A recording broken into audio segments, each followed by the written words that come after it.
When I observe the American landscape today, I see something profoundly disturbing that goes beyond economic inequality or political polarization. I witness the systematic transformation of human beings into consumers, and with it, the erosion of what I call human dignity, not in the abstract sense, but as the concrete capacity to act, to begin something new, to participate in the creation of a common world. Consumer culture has not merely changed how we shop. It has fundamentally altered what it means to be human. It has reduced the magnificent plurality of human existence to the uniformity of market preferences, transforming citizens into consumers and politics into marketing. This transformation represents one of the most subtle yet devastating attacks on human dignity in modern times. More insidious than totalitarian propaganda, because it presents itself as freedom while systematically destroying the conditions that make genuine freedom possible. Chapter 1: The Labor Animal Triumphant.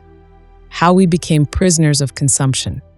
What we call consumer culture represents the final victory of what I term the animal labyrinths, the laboring aspect of human existence that knows only the endless cycle of production and consumption. In traditional societies, this biological cycle was confined to the private realm of the household, where humans attended to the necessities of life. But modernity has done something unprecedented. It has elevated this most private and biological aspect of human existence to the status of highest value, making consumption the measure of human worth and social progress. The transformation began innocuously enough with the rise of industrial production. But what emerged was not simply an economy based on mass production. It was an entire worldview that reduced human existence to the metabolism between man and nature. When economists speak of human resources or human capital, they reveal the extent to which we have accepted the reduction of human beings to mere factors in the process of production and consumption. The dignity that once arose from our capacity to transcend biological necessity through speech and action has been replaced by our efficiency as producers and consumers. Consider how we speak today. We no longer ask what kind of citizens we are raising, but what kind of consumers. We measure the health of our society not by the quality of public discourse or the vitality of civic engagement, but by consumer confidence and spending patterns. Even education has been reconceptualized as an investment in human capital, designed to produce more efficient workers and more sophisticated consumers. This represents a complete inversion of the hierarchy that sustained human dignity for millennia. The most insidious aspect of this transformation is that it presents itself as liberation. Consumer choice is celebrated as freedom, but it is the freedom of the laboratory rat choosing between different paths to the same cheese. Real freedom, the capacity to act in concert with others to create something genuinely new, requires spaces that exist outside the cycle of production and consumption. Consumer culture systematically destroys these spaces by reducing every human relationship to a market transaction and every human aspiration to a consumer preference. Chapter 2: The Disappearance of the World. How objects became commodities. To understand how consumer culture destroys human dignity, we must first understand what I mean by world. The world is not nature, nor is it simply the sum of human artifacts. The world is the human artifice, the durable objects, institutions, and traditions that outlast individual lives and provide the stable context within which human plurality can unfold. This world stands between humans and nature, between the private realm of biological necessity and the cosmic universe that dwarfs human significance. Consumer culture systematically destroys this world by transforming durable objects into consumable commodities. A chair crafted by a skilled artisan was meant to last generations, becoming part of the inheritance that links past, present, and future. But a chair produced for mass consumption is designed for planned obsolescence, meant to be discarded and replaced in an endless cycle that mirrors biological metabolism. This transformation affects more than furniture. It restructures our entire relationship to the human artifice. When objects become commodities, they lose their capacity to provide stability and permanence to human life. The dignity of human existence has always depended on our ability to create a durable world that transcends the life cycle of any individual. This world provides the stage upon which human action can unfold and human stories can be told. But consumer culture reduces this stage to a marketplace where everything is for sale and nothing is permanent. The consequences extend far beyond materialism. When the world becomes a collection of consumable commodities rather than durable objects, human relationships themselves become commodified. Friendship becomes networking. Love becomes a market transaction involving the exchange of various forms of capital. And even family relationships are measured by their contribution to individual happiness and fulfillment. The world that should connect us becomes a collection of temporary arrangements subject to cost-benefit analysis. This worldlessness, the absence of a stable, durable context for human action, is perhaps the most fundamental threat to human dignity in our time. Without a world, humans cannot develop the capacity for judgment that distinguishes between the worthy and the unworthy, the beautiful and the ugly, the lasting and the merely fashionable. We become, quite literally, superficial beings who mistake the latest trend for truth and confuse market success with human worth. Chapter 3: The Assault on Human Plurality, Mass Production and Mass Consumption. Human dignity rests on a paradox that consumer culture cannot tolerate. We are all the same, human, and yet all different individuals. This plurality, the fact that each human being brings a unique perspective to our common world, is the fundamental condition of politics and the source of human dignity. Consumer culture systematically destroys this plurality by reducing the magnificent diversity of human existence to a collection of market segments and demographic categories. Consider how marketing works. It begins with the assumption that human behavior is predictable and manipulable, that people can be sorted into categories based on their consumption patterns, and that these patterns reveal their true identities. A person becomes a target demographic: suburban mothers aged 35 to 50 with household incomes over $75,000. This approach treats human uniqueness as a problem to be solved rather than a gift to be celebrated. The destructive power of this approach becomes clear when we examine how it shapes not just marketing, but the entire organization of social life. Educational institutions increasingly treat students as consumers purchasing a product rather than future citizens developing their capacity for judgment. Political parties treat voters as consumers choosing between competing brands rather than citizens deliberating about their common future. Even religious institutions adopt marketing strategies to attract customers rather than nurturing the spiritual and moral development of their communities. This commodification of human plurality has profound psychological consequences. When people are constantly encouraged to define themselves through their consumption choices, they lose touch with the deeper sources of human identity that arise from action and speech in the company of others. They become what I call mass men, not because they are alike, but because they have lost the capacity to reveal their distinctiveness through words and deeds. The replacement of citizens with consumers represents one of the most subtle forms of political oppression in modern times. Consumers are isolated individuals making private choices in response to market stimuli. Citizens are plural beings who act together to create and sustain a common world. When we become primarily consumers, we lose the capacity for the kind of collective action that has always been the source of human dignity and political freedom. Chapter 4: The Banality of Consumption, How Shopping Became Thoughtless. During my observations of the Eichmann trial, I was struck by how evil could become banal, routine, thoughtless, and bureaucratic. Consumer culture operates through a similar mechanism. It makes the destruction of human dignity banal by embedding it in the everyday routines of shopping, consuming, and discarding. The most insidious aspect of this destruction is its ordinariness. Consider the modern shopping experience. It is designed to minimize thought and maximize impulse. The layout of stores, the psychology of pricing, the manipulation of lighting and music, all of these techniques are designed to bypass rational deliberation and trigger automatic responses. The consumer is encouraged to just do it, to think different, to follow their impulses rather than engage in the kind of thoughtful consideration that has always been essential to human dignity. This thoughtlessness extends far beyond the act of shopping itself. Consumer culture creates a mentality that approaches all of life with the same impulsive, unreflective attitude. Complex political issues are reduced to sound bites and slogans that can be consumed as quickly as fast food.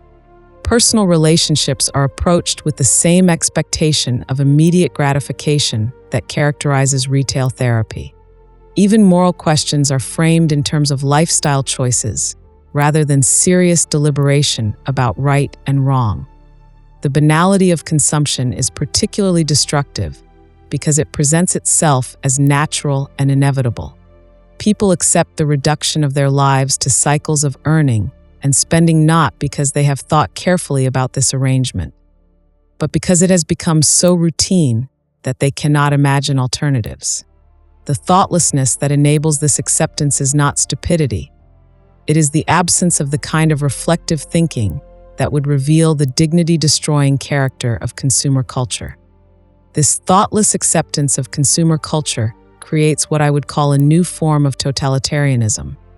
Not the dramatic, overtly political totalitarianism of the mid-20th century, but a subtle, market-based totalitarianism that achieves total domination through the manipulation of desire rather than the application of force. This new totalitarianism is perhaps more dangerous than its predecessors because it presents itself as freedom while systematically destroying the conditions that make genuine freedom possible. Chapter 5: The Commodification of Time. When present moments became market opportunities.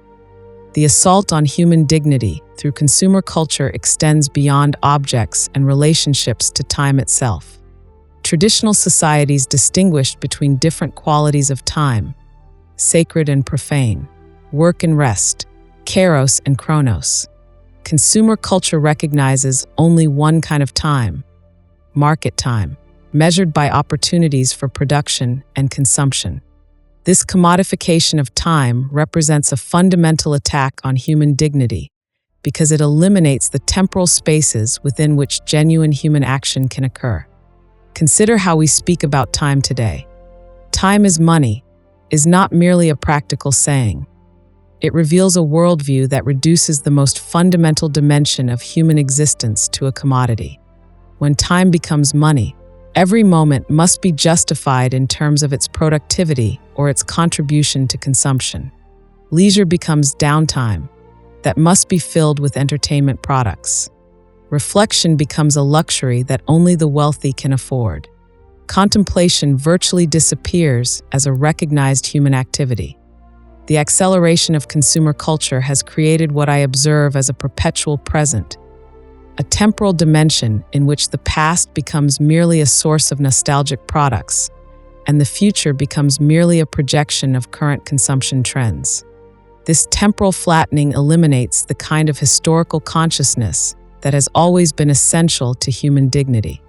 Without a sense of continuity with past and future, humans cannot develop the capacity for judgment that distinguishes between the temporary and the enduring, the fashionable and the valuable. Perhaps most destructively, the commodification of time eliminates what the Greeks called odium, the free time that enables citizens to participate in political life. Consumer culture knows only negotium, the busyness of production and consumption. Even our leisure time is organized according to market principles, filled with products designed to stimulate further consumption rather than provide the kind of restorative space that enables genuine political engagement. This temporal compression has profound consequences for human relationships and political life. When every moment must be productive or consumptive, there is no time for the kind of slow, deliberate conversation that builds genuine community. There is no time for the kind of patient cultivation of judgment that enables citizens to distinguish between demagogues and genuine leaders. There is no time for the kind of sustained commitment that creates lasting institutions. Consumer culture creates a population that is always busy but never engaged, always connected but never truly present to one another. Chapter 6: The Destruction of Judgment: How Marketing Replaced Taste.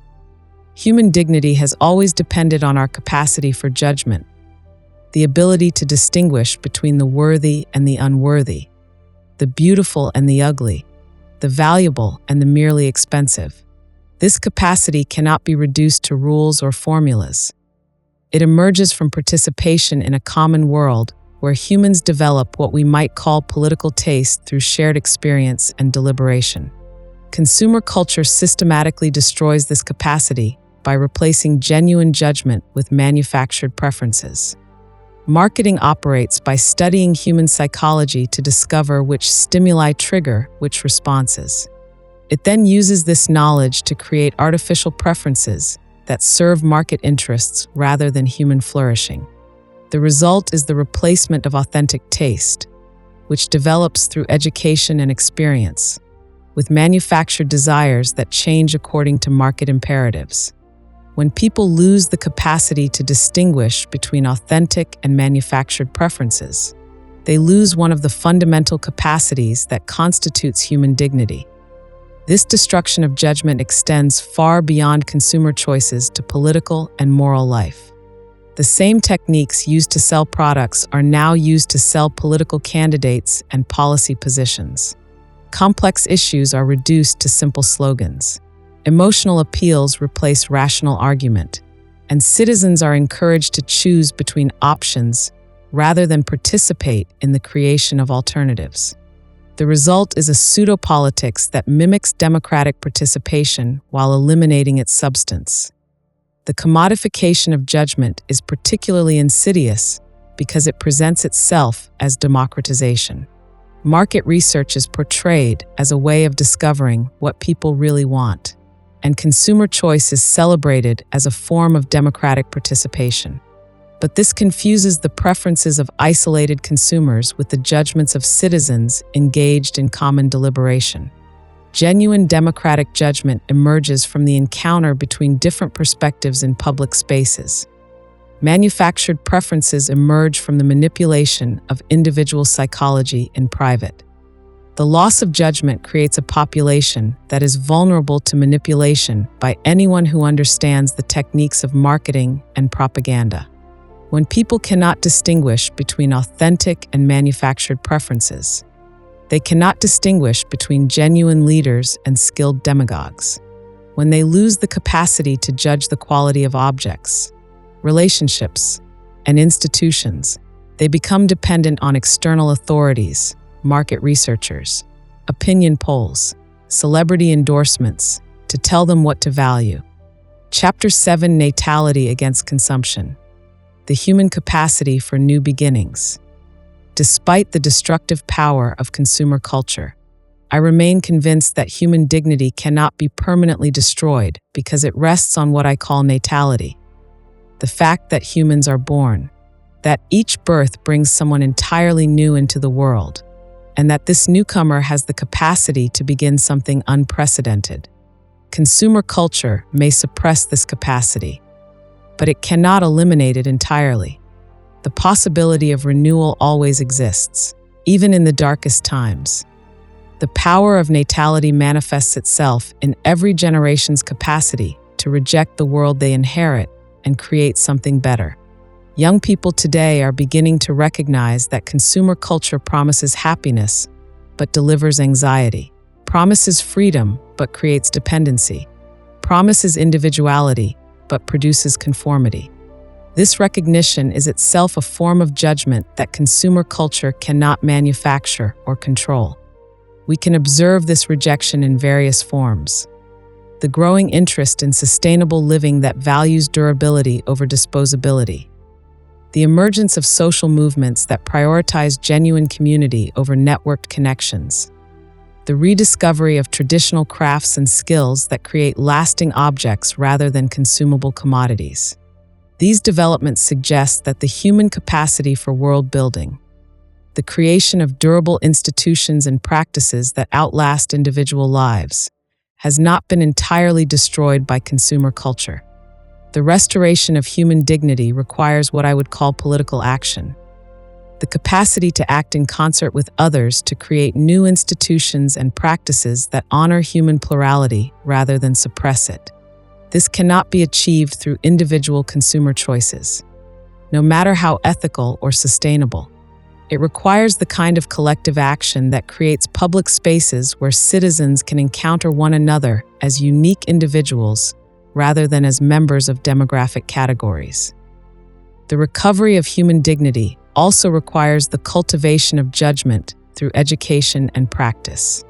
We must learn again to distinguish between the lasting and the temporary, the valuable and the merely expensive, the authentic and the manufactured. This cultivation cannot be accomplished through market mechanisms because it requires precisely the kind of non-commercial spaces that consumer culture systematically destroys. It requires institutions, schools, civic organizations, religious communities that prioritize human development over market efficiency.